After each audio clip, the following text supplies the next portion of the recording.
terribly interested in the molecular structure of water and what affects it. Now, water is the most receptive of the four elements. Mr. Emoto thought perhaps it would respond to non-physical events. So he set up a series of studies, applied mental stimuli, and photographed it with a microscope. For one sample of water, we drop about 0.5 cc's onto each 50 petri dishes. Then we take those 50 petri dishes and freeze them in a freezer at minus 25 degrees Celsius for about 3 hours.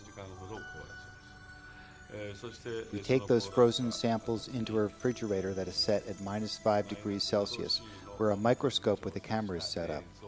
There we take photographs of each of the 50 water drops individually. We first take photographs of water that we did not put any information in. Then we take the water with information and do the same procedure just described. We take those before and after photographs and compare the differences.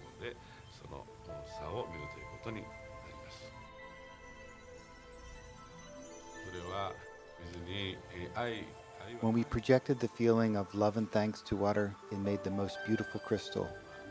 At times like this, I think water is at peace. This first picture is a picture of water from the Fujiwara Dam. And this picture is the same water after receiving a blessing from a Zen Buddhist monk.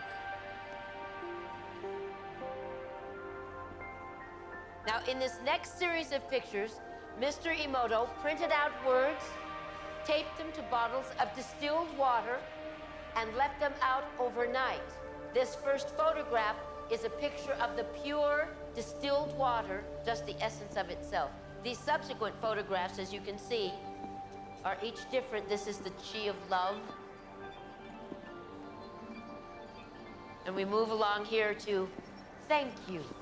And you can see where he taped that to this bottle here.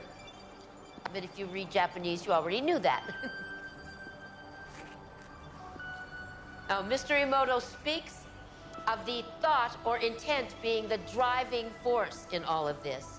The science of how that actually affects the molecules is unknown, except to the water molecules, of course.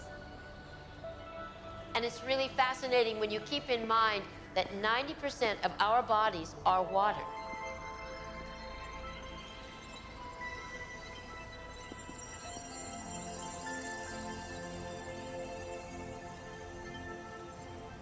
Makes you wonder, doesn't it? If thoughts can do that to water, imagine what our thoughts can do to us.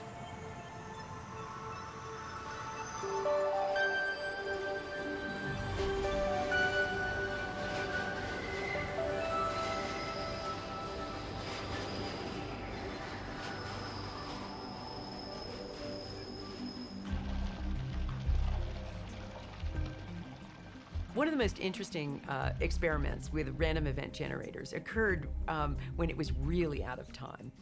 Some of the Princeton investigators and some of the other ones decided that they would try to see whether or not you could affect a random machine after it had run.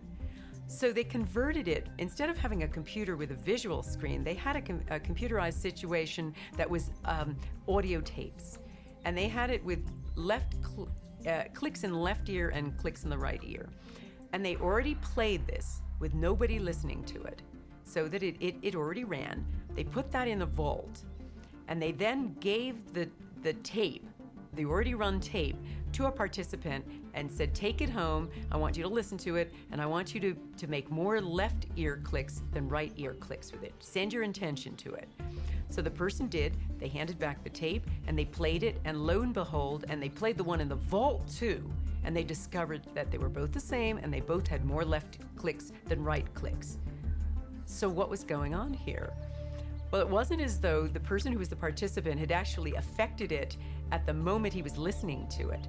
His thoughts and his attention had moved back down the timeline and affected it at the moment it was generated. Most people don't affect reality in a consistent substantial way because they don't believe they can. Whatever way we observe the world around us is what comes back to us. And the reason why my life, for instance, is so lacking in joy and happiness and fulfillment is because my focus is lacking in those same things exactly. If we're victims, we should ask ourselves, have I a victim mentality?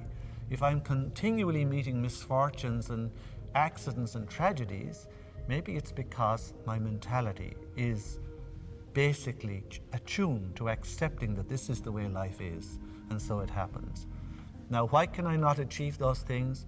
Fundamentally through lack of focus. The average person loses their attention span every 6 to 10 seconds per minute. When one wants to focus, intent, you want to be a singleness of mind.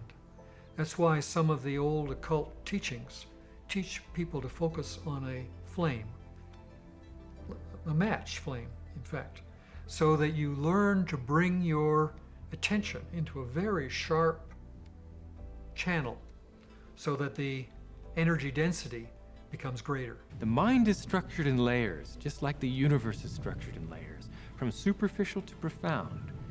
And if we use the mind at a very superficial level of ordinary thought, we have very limited power. We can barely move a speck of dust across a tabletop without using our hands. So weak can consciousness be. But at the deepest level of consciousness, consciousness creates universes. But we always wonder then, don't we? When we wish for all of those, to be able to heal with the touch and to raise the dead and to manifest a loaf of bread in our hand. And we always wonder why we can't do that, but we can never ask a question that we don't already know the answer to. And the answer is because we don't believe we could do it, and it interferes with our agenda of our own personal addictions that define us. We have never had enough time to care for anyone else other than our own emotional addictive needs.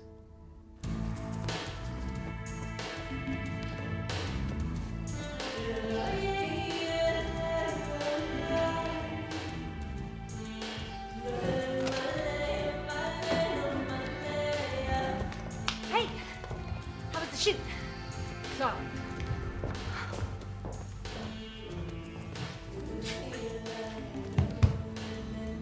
Your boss called. He's worried about you.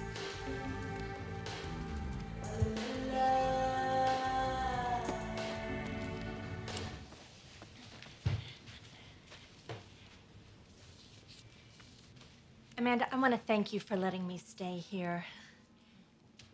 I know I'm a bit much sometimes and that it's been tough after Bob and all. And you've just been so wonderful. I mean, I make a mess and, well, I clean up afterwards, but it's not really your style. Sometimes I think you make me sane. Me? The day I make someone sane, they're in trouble.